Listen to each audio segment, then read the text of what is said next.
Hello दोस्तों, मैं सौरभ आज की वीडियो में आपका स्वागत करता हूं। दोस्तों, आज की वीडियो में हम स्टार डेल्टा स्टार्टर की कंट्रोल वायरिंग को करना सीखेंगे। दोस्तों चलिए कंट्रोल वायरिंग को करते हैं। हमारे पास सबसे पहले सोर्स, फेज और न्यूट्रल मौजूद है। ये हमारे पास फेज है और ये हमारे पास न्यूट्रल है। दोस्तों सबसे पहले जो है फेज को हम लोग एमसीबी में कनेक्ट कराएंगे। हम फेज को लेंगे और इसे एमसीबी में कनेक्ट कराएंगे। ये हमारी एमसीबी है, यहाँ पर हमने फेज को कनेक्ट करा दिया। ये हमारी एमसीबी है। दोस्तों इसके बाद जो हमारा एमसीबी से आउटपुट निकलेगा उसे हम ओएलआर में कनेक्ट कराएंगे। ये हमारा ओएलआर है। ये ओएलआर का एनसी टर्मिनल है 95 और 96। हम क्या करेंगे, ओएलआर के 95 नंबर टर्मिनल में फेज को कनेक्ट कराएंगे।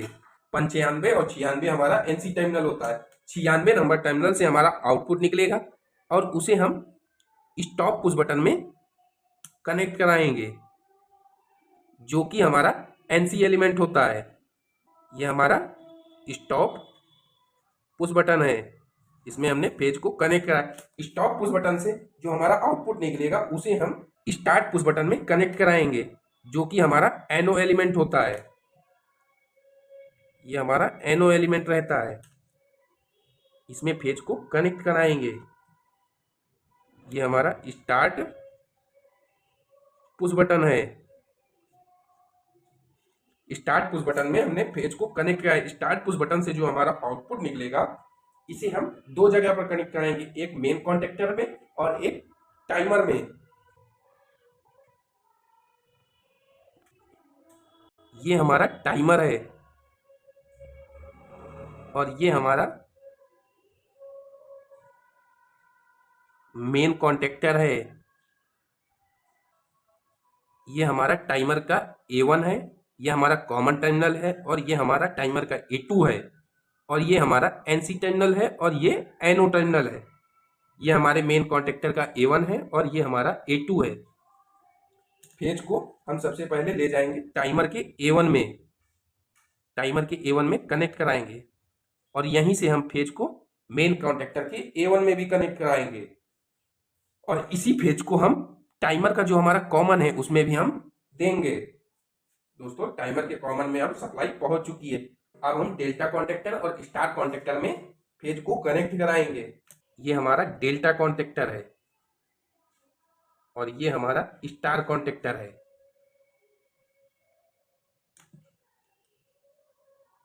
A1, A2, A1 और A2 एनसी से फेज सप्लाई को लेंगे। जब टाइमर ऑन हो जाएगा तो कॉमन में हमारे फेज जा रहा है तो एनसी में आने लगेगा। इस एनसी से हम फेज को लेंगे और इसे हम स्टार कॉन्टेक्टर में, स्टार कॉन्टेक्टर के A1 में कनेक्ट कराएंगे। ये हमारा स्टार कॉन्टेक्टर का A1 है, इसमें हम फेज को कनेक्ट कराएंगे। लेकिन दोस्तों यहाँ पर हम टाइमर के एनसी से स्टार कॉन्टेक्टर में फेज को कनेक्ट कराएंगे, लेकिन दोस्तों यहाँ पर हम डेल्टा कॉन्टेक्टर के साथ इसकी इंटरलॉकिंग करेंगे। हम इसे डेल्टा कॉन्टेक्टर की एनसी से ले जाएंगे। ये हमारा एनसी है, एनसी डेल्टा। ये हमारा डेल्टा कॉन्टेक्टर का एनसी है। दोस्तों टाइमर के एनसी से हम फेज को लेंगे और फिर इस फेज को हम डेल्टा कॉन्टेक्टर के एनसी में इन कराएंगे, जो कि हमारा इंटरलॉकिंग के लिए होगा। तो डेल्टा कॉन्टेक्टर के एनसी में इन कराने के बाद एनसी से जब हमारा आउटपुट निकलेगा फेज, उसे हम स्टार कॉन्टेक्टर के A1 में कनेक्ट कराएंगे। दोस्तों ये हमारे स्टार कॉन्टेक्टर में फेज पहुंच चुका है। इसी तरह हम टाइमर का जो एनओ होगा, कुछ सेकंड बाद जब हमारे एनसी से एनओ में सप्लाई आने लगी तो इस एनओ को जो है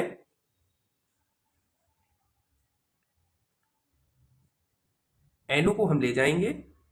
दोस्तों टाइमर के एनओ से फेज निकलेगा और उसे हम स्टार कॉन्टेक्टर के एनसी में इन कराएंगे और एनसी से आउटपुट निकालने के बाद उसे हम डेल्टा कॉन्टेक्टर के A1 में कनेक्ट कराएंगे। दोस्तों ये हमारे सभी कॉन्टेक्टर में फेज पहुंच चुका है, लेकिन अभी हमें कॉन्टेक्टर की होल्डिंग करनी होगी। दोस्तों होल्डिंग करने के लिए हम स्टॉप पुश बटन का ये जो हमारा एनसी एलिमेंट है, इसके आउटपुट से हम फेज को लेंगे इसके आउटपुट से हम फेज को लेंगे, जो हमारा मेन कॉन्टेक्टर है, मेन कॉन्टेक्टर के एनो मेन, जो हमारा मेन कॉन्टेक्टर है उसके एनो से इन कराएंगे, और जो हमारा आउटपुट निकलेगा उसे हम स्टार्ट पुश बटन के आउटपुट में कनेक्ट करा देंगे। तो दोस्तों ये हमारे कॉन्टेक्टर की होल्डिंग हो जाएगी। अब हमारे सभी कॉन्टेक्टर में फेज पहुंच चुका है। अब हमें सभी कॉन्टेक्टर में न्यूट्रल को पहुंचाना है। तो दोस्तों हम सभी कॉन्टेक्टर में न्यूट्रल को देंगे। सबसे पहले ये हम टाइमर में न्यूट्रल को देंगे, इसके बाद हम मेन कॉन्टेक्टर में न्यूट्रल को देंगे, और इसके बाद यहां से हम डेल्टा कॉन्टेक्टर में न्यूट्रल को देंगे, और ये हम स्टार कॉन्टेक्टर में भी न्यूट्रल को देंगे।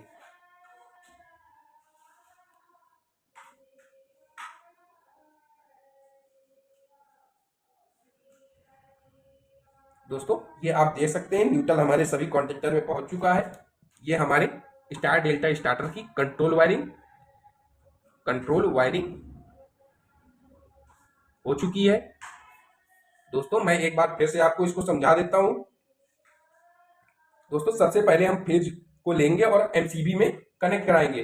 हमारे एमसीबी से जो फेज आउटपुट निकलेगा उसे हम ओवरलोड रिले की एनसी टर्मिनल, जो कि 95 और 96 होता है, तो 95 नंबर टर्मिनल में उस फेज को कनेक्ट कराएंगे, और फिर हमारे 96 नंबर टर्मिनल से जो आउटपुट निकलेगा उसे स्टॉप पुश बटन, जो कि हमारा एनसी एलिमेंट होता है, उसमें कनेक्ट कराएंगे जाके, और उस एनसी से जो हमारा आउटपुट निकलेगा उसे हम स्टार्ट पुश बटन में कनेक्ट कराएंगे, जिसमें एनो एलिमेंट लगा होता है।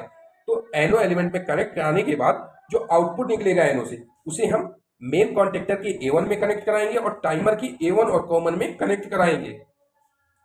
अब यहां से दोस्तों जो हमारा टाइमर का एनसी होगा वहां से हम वायर को कनेक्ट कराएंगे, और उसे हम डेल्टा कॉन्टेक्टर के एनसी में कनेक्ट कराएंगे। जो हमारा डेल्टा कॉन्टेक्टर का एनसी ब्लॉक होगा उसमें कनेक्ट कराएंगे, और जो आउटपुट निकलेगा एनसी से उसे हम स्टार के A1 में कनेक्ट कराएंगे। एनसी में हमने इंटरलॉकिंग के लिए कनेक्ट कराया। उसी तरह जो हमारा टाइमर का एनो है उससे हम वायर को लेंगे और उसे हम स्टार के एनसी में इंटरलॉकिंग करेंगे, और एनसी से जो हमारा आउटपुट निकलेगा उसे डेल्टा के A1 में कनेक्ट कराएंगे।